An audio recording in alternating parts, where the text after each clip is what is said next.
everyone. Before anything else, we would like to introduce ourselves. I am Rachel Michiel Cancer. I am John Paul Pacon. I am Baby June Ibad. And we're here at City of Tacurong. Halina, sabayan niyo kami at ating alamin at tuklasin kung anong meron sa lalawigan ng Tacurong City, Province of Sultan Kudarat. Sa probinsya ng Sultan Kudarat sa Mindanao, matatagpuan ang Tacurong City, the City of Goodwill.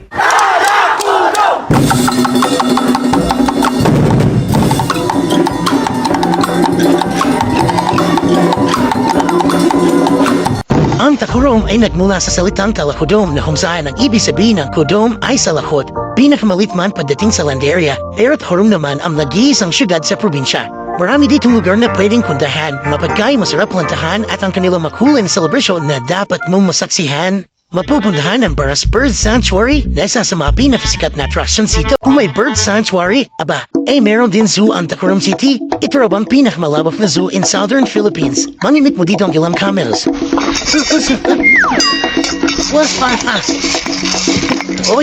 Donkeys, ostrich, crocodiles, at mga tigre. Wow!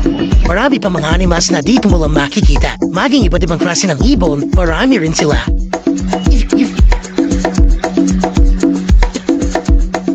Kung nag-enjoy kayo with the animals, sigurado ako na mag-enjoy din kayo makilala ang mga talentadong artist ng Tacurong City. Andiyan ang pottery maker na si Tate Rodolfo. Siyam na taong gulang na simulan niyang matutunan ng paggawa ng paso. Walang makinarya ang ginagamit, lahat manumano at tradisyonal. Nakilala ko rin ang pinakamatagal at nag-iisang panday sa Tacurong. Mahigit 40 years na itong ginagawa ni Tatay Fred. Natutunan niya ito sa kanyang ama noong siya ay 14 years old pa lamang. Kaya naman ito na rin ang kanyang naging kabuhayan. Nakakagulat pa, sadyang sa lang niya kinukuha mga bakal na ginagamit sa paggawa ng kita. Napakabunido ng kanyang mga likha. Bukod dyan, napaamura dahil mabibil mula ito sa halagang 500 to 1,200 pesos. Ipinagdiriwang naman sa Tacurong City ang Talafodong Festival. Ang ibig sabihin ng Kudong ay salakot. Kudong hindi dahil ang paggawa nito ang kanilang pagkabuhayan, kundi dahil ito raw ang ginagamit ng mga sinaunang taong nanirahan sa Sultan Kudarat. Mabuhay Talafodong Festival! Bahay na Piano, Tacurong! Every September, pinagdiriwang ang Talafodong Festival at ang pinaka-highlight ng selebrasyon, ang street dancing competition mula sa iba't ibang paaralan. Siyempre, kanilang binibida ang iba't ibang disenyo at makakulay na kudo. Dito mo rin matutunghayan kung gaano payaman at takulay ang kultura ng kanilang lugar. Talaplo, next na!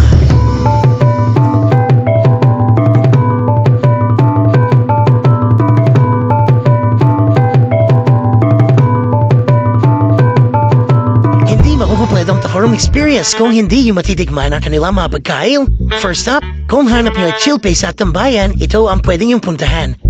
Ganap na syudad man ang Tacurong City pero hindi pa rin nawawala ang mga urang kinagisnan, mahulay at mayabang kultura, pagpapahalaga sa kalikasan at higit sa lahat, napapanatiling payapa at tahimik ang buong lugar.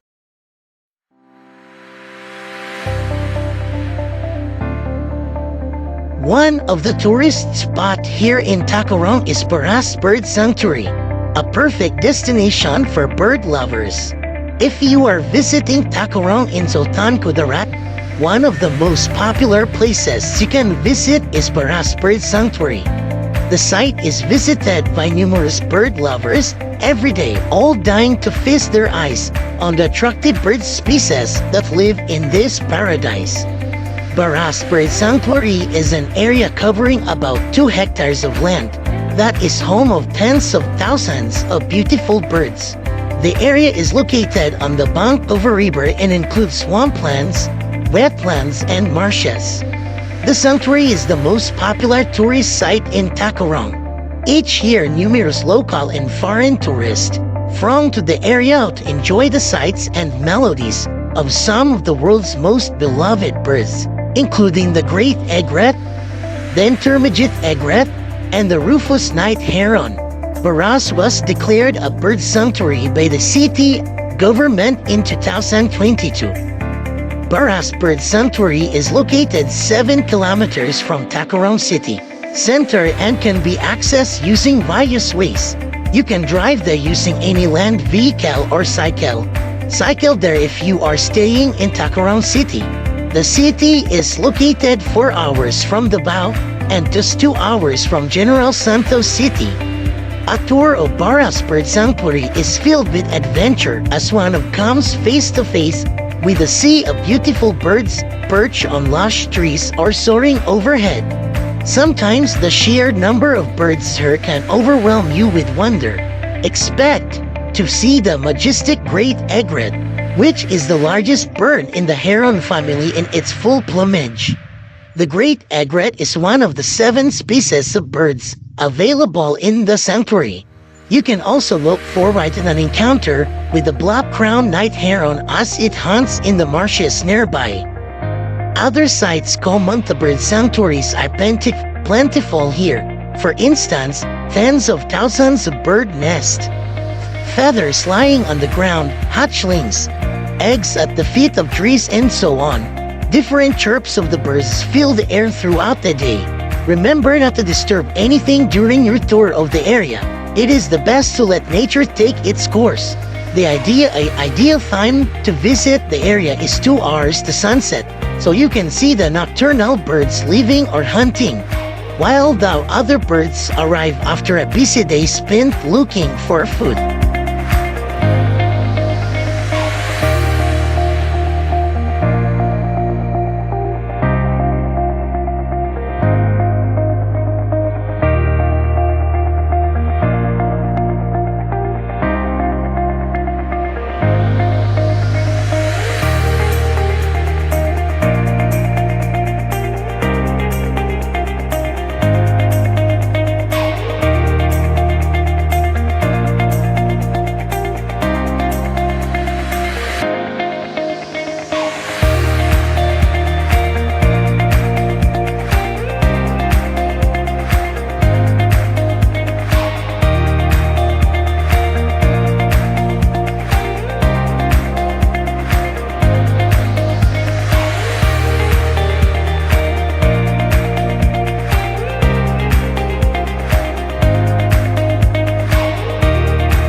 Tacurong City, Sultan Kudarat.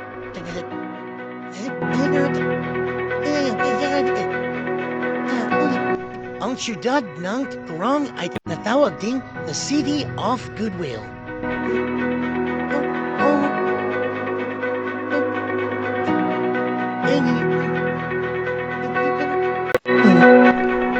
Tacurong is a fourth-class component city in the province of Sultan Kudarat, Philippines.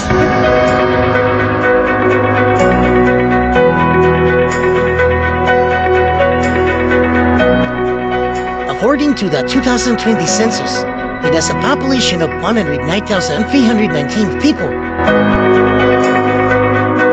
At ang total land area ng Tacurong City ay umabot ng 153.40 square kilometer. At naging siyudad naman ang Tacurong noong August 16, 2000. At ang total revenue naman ng Tacurong City noong 2020 ay umabot ng 780 million pesos. At ang local source revenue naman noong 2020 ay umabot ng 127 million pesos. Tacurong became a component city of Sultan Kudarat in 2000 by virtue of Republic Act No. 8805 in September 2000. Tacurong was originally a barangay of the municipality of Buluan. On August 3, 1951, it was created into a municipality by Executive Order No. 462 signed by the President of Tacurong.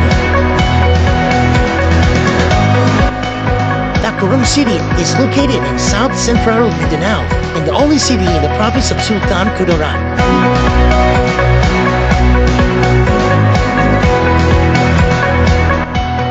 It is 92 kilometers from General Santos City and 96 kilometers from Cotabato City and 178 kilometers from Davao City.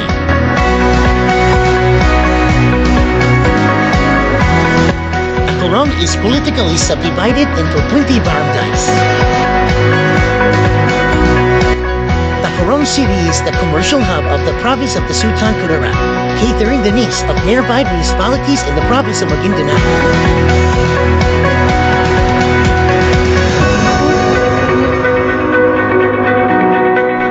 Tacurong serves as the premier healthcare center in the province of Sultan Kudarat and the nearby provinces. St. Louis Hospital is a modern tertiary hospital in the city.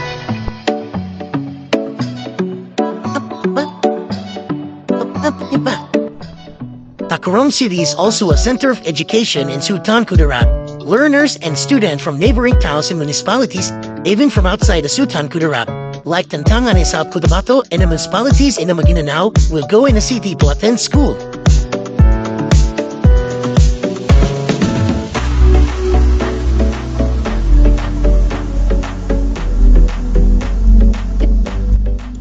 Parang mated languages naman dito manakapit ay Maguindanao, Ilocano at Tagalog.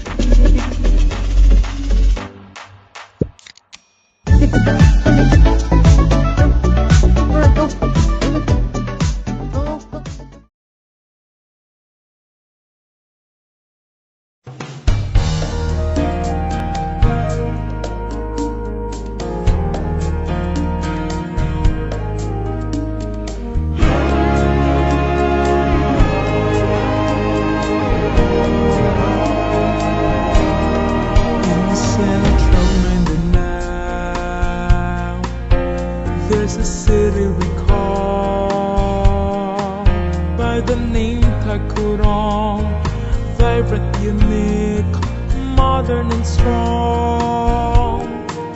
We're a group of diverse people peacefully live with an aim to protect their nature and land unconditionally. At the center of Mindanao is the city of Tacurong. It's dynamic, progressive, life is great in Tacurong, and its future looks bright. It is truly our pride. Oh, we just can't wait.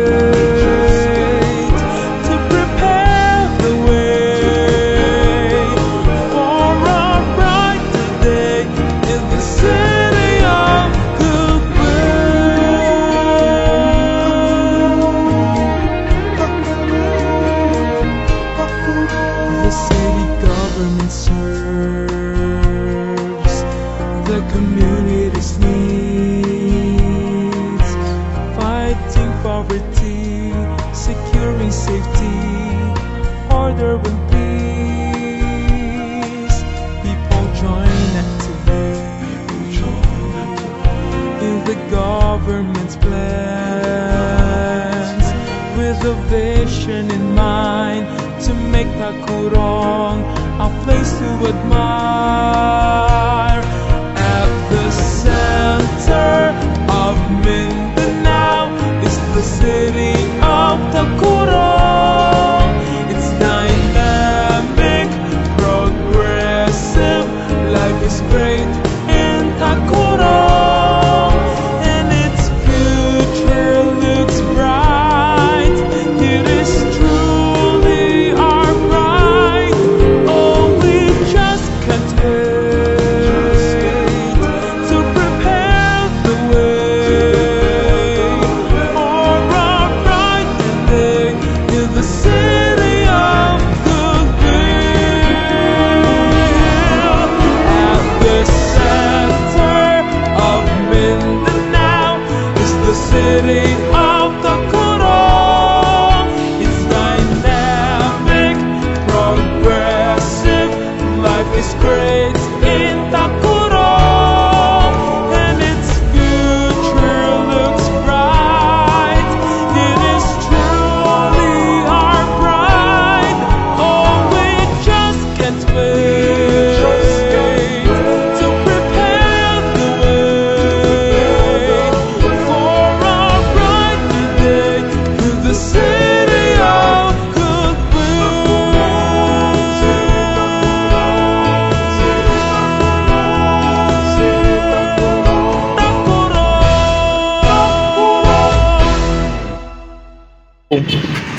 we can see how beautiful Tacurong City is.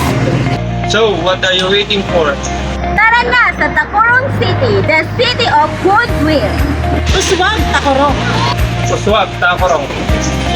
Uswag Tacurong.